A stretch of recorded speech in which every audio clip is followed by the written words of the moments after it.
Alright, YouTube, we are here today filming a video that is completely different from anything that I've ever filmed. Never really sat down with you guys and just talked without being out in the water. Normally I don't post anything if I'm not actually fishing. But today I wanted to do something a little bit different. It is super windy out there and it would just have been a pain to go out and fish in my kayak. I'd been fighting the wind the whole time.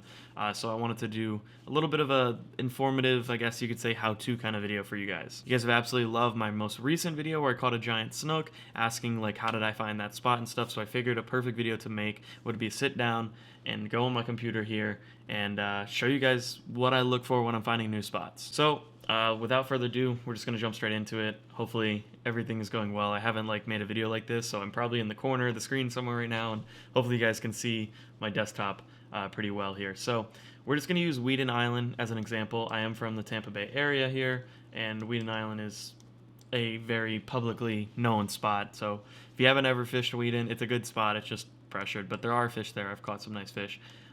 So go ahead, taking a look. We're gonna break this video into multiple parts. I want to talk about reds, snook, and trout. What to look for when you're targeting those three fish. We're gonna start with, I guess, snook, but this first thing could be pretty much any fish. So when we're on the map here, you want to look for these deep channels. Now, obviously, right here where my cursor is, this is the deep main channel that goes back into Rivera Bay. But when we're looking for fishing spots, you want to find those channels that are kind of in these cuts. Specifically during low tide, those fish are going to use these deep channels as kind of, a highway, a way for them to move. So right here, zoom in.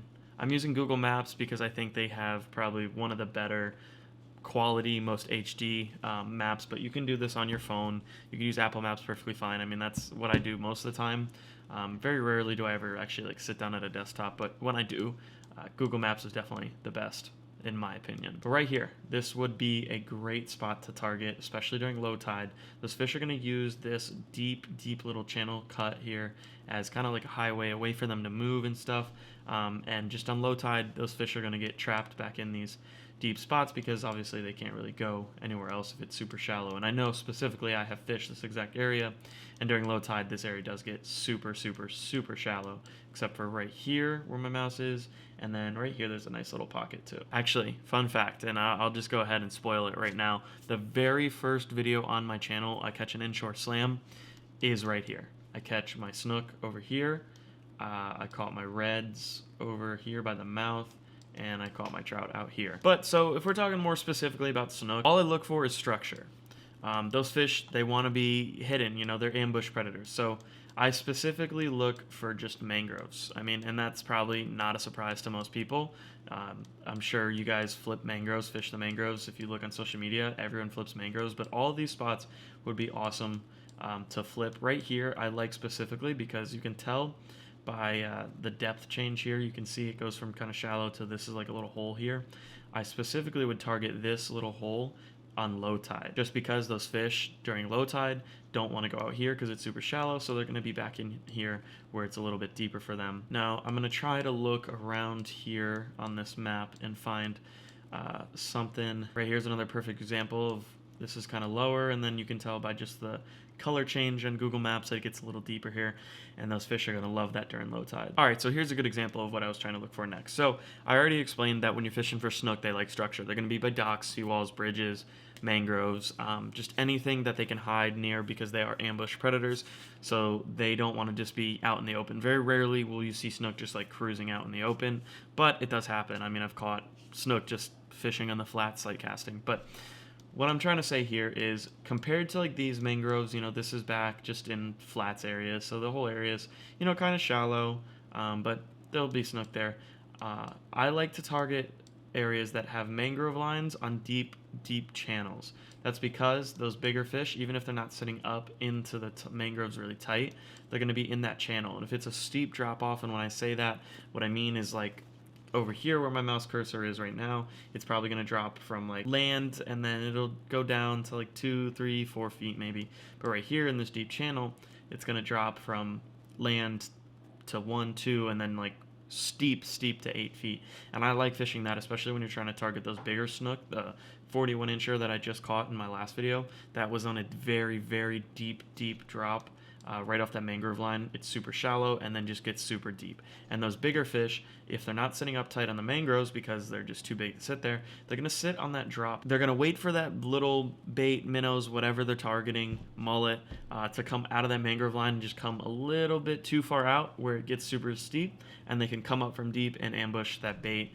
And that's exactly what the fish that I caught recently did. If you watch the video, he didn't actually come from back in the mangroves. He came from in front of the bait. The bait was coming out of the mangroves. He came from in the front of it, so I could tell he was coming from deep to ambush my bait. So now that we've kind of got Snook out of the way, I don't want to make this video super deep and super long. If you guys want a longer video and I'll go like more into depth, maybe I can make separate videos about Snook, reds, and trout instead of just doing quick little things. But let's go ahead and talk over here for some reds. So redfish feed on crustaceans. That's a pretty well-known fact if you're new to fishing. You didn't know that? They feed on crustaceans. What do I mean by that? Oyster bars. That's what you want to target. So when you're looking on Google Maps, Apple Maps, whatever, if you don't know how to find oyster bars, this is what they're going to look like right here. You're going to see just, you can tell by, it's kind of like a brown color compared to the rest of this. You can see the dirt and stuff. Right here, you can tell this is an oyster bar. Right here, this is another oyster bar. So I would definitely target some reds right around this area, cast along the sides of it, you know, just anywhere near here. Those fish are going to stay around those oyster beds because that's their primary food source. All right, lastly, I told you guys we're going to talk about trout. I don't target trout very much, but if you do want to target some trout, this is just kind of what you want to look for. We moved away from Weeden Island. We're over here at Picnic Island, another spot that I don't mind just posting publicly because it's a pretty well-known public park. So but right here, this is what we're going to look for. This is actually a really good spot for trout. If you want to catch some trout, you're in the Tampa Bay area, come over to Picnic Island. They got a kayak launch and canoe launch right up here. It's actually kind of a tight launch. You go like between these trees. It works as long as they maintain it well, which the park rangers usually do. But so right here, we're just looking for sand and grass. You just want to find areas that are, I don't know, I'd say around 6 feet range is pretty good. That has some sand and some grass. I specifically like to kind of just park up and angle myself in a sandy area like this, and then these darker spots are going to be the grass, obviously, and just cast into those grass flats, and you'll be able to pull trout out pretty consistently. Once you find where they're at also, trout, usually you can catch like 5 to 10 trout out of one single hole. I mean, I've caught 20 plus fish out of the same hole just casting in the exact same spot within the span of like 15-20 minutes. That's the thing about trout fishing that is fun. I just don't really target them very much. I don't really want to talk too long on that because I also don't really know much. I mean, I just usually find grass and sand and then fish those grass pockets around the 6-foot depth. I don't really know if tide matters with trout. I'm sure there are people that you could watch that are going to tell you everything matters, pressure, moon phase, everything. To me, not necessarily. To me, it's more so just tides. That's the main weather indicator, factor, whatever that I look at. So going into that, we have a tab open up here. This is what I personally use when I'm checking tides. It's called Tides Pro. They also have an app for your phone. But so I already told you guys I'm in the Weeden Island area. If you know specifically which tide marker you want to look at, you can use this scroll bar over here on the side to just go into a tide. But they also have a map. So let's say I was going to go fish Weeden Island because I was showing you guys spots that I would catch snook in those deep pockets and reds on those oyster bars. This would be the closest one, so we can click on this here. All right, so now that we're on this screen, we've clicked on which tide marker we want to look at. Over here, we can see this is today, the 30th, Saturday. So high tide was last night at midnight, and that was a peak high tide of 2.65 feet. Then low tide was this morning at 8 of negative 0.33, and the next high tide is going to be at 4:08. So we're currently on that incoming tide. Primarily when it is incoming and high tide, I fish closer up into those mangroves, and I'm okay with going to like those more shallower mangroves because if there's more water, those fish are able to get there. When it's like peak high tide, sometimes it can be hard to skip under the mangroves. So actually incoming tide is perfect to skip under there because the water's coming in, the bait is getting pushed in with the tide, and you're still able to skip under those mangroves, but there's plenty of water there for those fish to be hiding.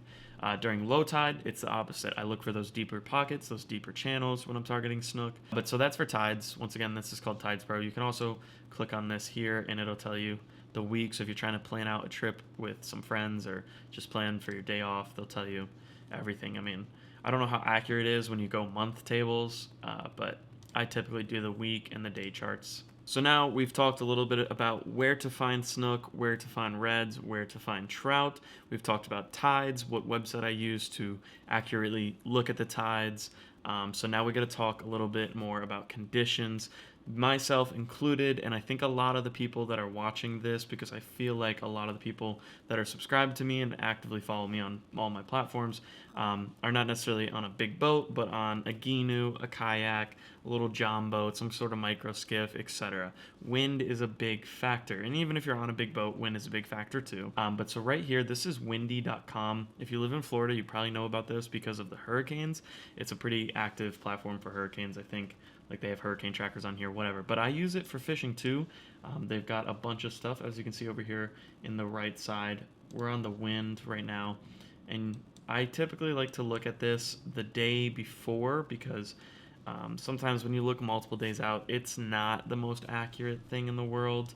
It's hard to predict wind, but I look at this because I want to know, one, where that wind's coming from, the direction. Two, is it going to be too windy to even go out there? Like I said in the beginning, being in my kayak, I don't like going out if it's over 10 miles per hour. And even if it is close to 10 miles per hour, I try to position myself where I'm fishing kind of away from the wind. So today you can see these little drops on the screen are the wind, the direction it's coming. It's coming from the north and coming down. So I would primarily be fishing up in this area today because it's going to have the most wind protection. Whereas over here, if you're fishing here, you're going to have the most wind hitting you. These waves are going to be pushing you, and it's just going to be a pain. Down here in the corner, you can see the units. So it's blue, so not too bad. Out here, it's in the green, so that's going to be around 20 miles per hour. This is probably more around 10 miles per hour, which is right at that threshold of like, do I want to fish or do I want to just sit home because I don't feel like fighting the current and the wind all day. Overall, a good website. You can use it for weather, satellite, radar, wind, rain, thunder, temperature, heat maps, clouds, blah, blah, blah. I don't know what I just clicked, but you get the gist. And then for weather, for just like temperatures, rain stuff, if you're not going to use windy, just use the weather app or use it on your phone. I have it right on my home screen where it shows me the temperature and the wind. I don't really think there's that big of a difference of what weather app you're going to use. There's one more thing that I do just thought of after filming this video that I want to put in here somewhere. I don't know when I'm going to put this into the video. Right here on my screen, we're back at this cut that I showed you guys first. When it's wintertime, those fish are going to find those deep pockets. Once again, deep pockets, key. That's like if I had one takeaway from this video to tell you guys is find deep pockets, especially when you're targeting snook. Those fish are going to be in those deep pockets because the water temperature at the bottom of those deep pockets takes longer to change than it does for the water that's at the top. But so that big snook that I caught the other day, deep pocket, perfect because it's wintertime, that water temp's cold, and because it was low tide, so that fish had to go to a deep pocket because he has nowhere else to go. Now that's pretty much it. I mean, it's kind of hard to put in video how to find spots. I just wanted to make this to give you guys a little bit of something to start with. But for the most part, I mean, if you came in this video clicking for honey holes and me telling you like stuff like that, I mean, that's something you got to find on your own. All of the spots that I primarily fish are spots that I've found on my own. It's not spots that I've asked people to like show me or take me to. Just time on the water is the best thing. With all that being said, guys, I hope you guys enjoy this video. Make sure to leave a thumbs up and subscribe if you are new. I'm going to do a couple more how-to videos. If you have any questions, comment below, whether it be like just how to find spots or anything fishing related. I'm going to respond to all the comments. I try to respond to all the comments on every video, but this video for sure, because I know there's going to be some questions, probably stuff that I didn't mention in here that I probably should have, but I just didn't think of in the moment. I don't really have an outro yet for YouTube. Like I know like everyone's got like their intros and their outros. I don't really have an outro yet. So yeah, black screen now.